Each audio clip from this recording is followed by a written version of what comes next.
Salut à tous et soyez les bienvenus sur la chaîne qui les boite.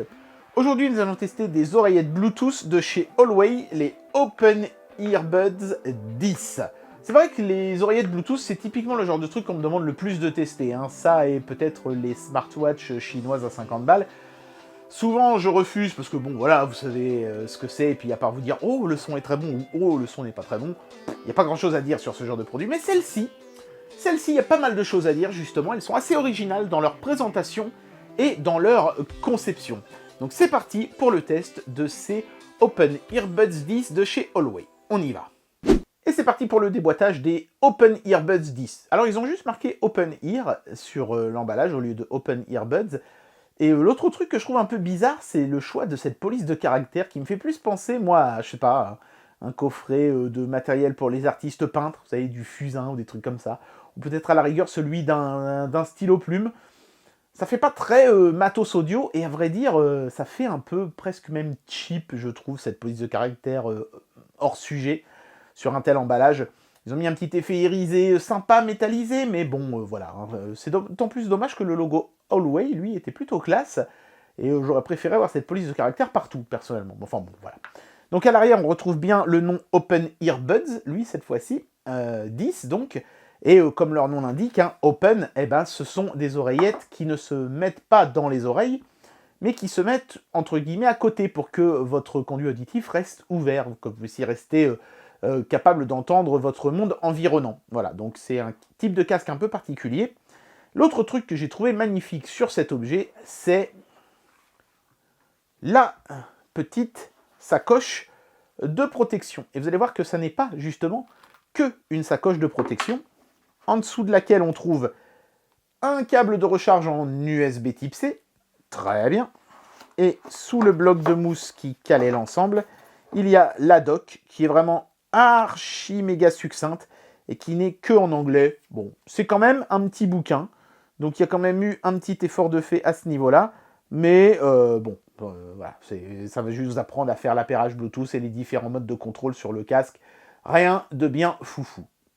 Alors revenons un instant sur cette fameuse pochette de transport qui est vraiment l'élément qui m'a donné envie de tester ce produit pour ma part. Ils m'ont eu sur la pochette, hein, les gens de chez Huawei.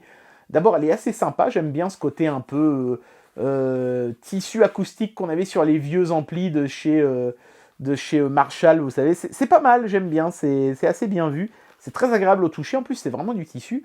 On a un vrai zip tout autour, hein, vous voyez ici avec une fermeture éclair. Et si vous regardez attentivement ici en dessous, on a directement sur la sacoche de transport la petite prise de recharge USB type C avec le voyant de charge à côté. Et oui, car en plus d'être une pochette de transport, cette petite housse est aussi le boîtier de recharge des haut-parleurs. Ça, c'est vraiment très très bien vu et très très classe. On arrive immédiatement donc sur une couche de plastique ici, avec les oreillettes de chaque côté, qui sont quand même assez massives, de par le fait qu'il y a une énorme batterie dans la partie ici, et que, en fait, ce qui va venir se positionner à proximité immédiate de vos oreilles, ce sont des petites enceintes Bluetooth, hein, on pourrait vraiment résumer ça comme ça, plus que de simples oreillettes, ce sont de mini enceintes Bluetooth qui viennent se positionner près de votre oreille. Et moi qui ai souvent du mal avec les oreillettes qui tiennent pas bien dans mes esgourdes, je suis content qu'il y ait cette grande anse qui en fait fait le tour de votre oreille pour que vous puissiez vraiment bien positionner l'ensemble. Il y a un petit revêtement soft, très agréable en plus sur les oreillettes, plus ici une partie en plastique métallisé qui est assez sympa. Bien sûr, l'ensemble est tactile, hein, c'est pour ça vous voyez qu'ils ont mis un petit sticker avec une empreinte digitale dessus. Voilà, et vous avez bien sûr l'oreillette gauche et l'oreillette droite. Voilà, donc vous voyez que ça s'allume quand on sort l'oreillette droite de l'emballage, et ensuite les deux s'appairent l'une à l'autre, et vous pouvez écouter votre musique en stéréo. Alors je vais faire ça, hein, évidemment, je vais vous montrer ce que ça donne quand on l'a mis sur son oreille, et puis ensuite on va écouter de la musique, et je vous donnerai mon ressenti. Vous serez obligé de me croire sur parole, parce qu'évidemment je ne peux pas mettre ça sur vos oreilles à vous, donc voilà, il faudra vous fier à ce que je vais vous dire.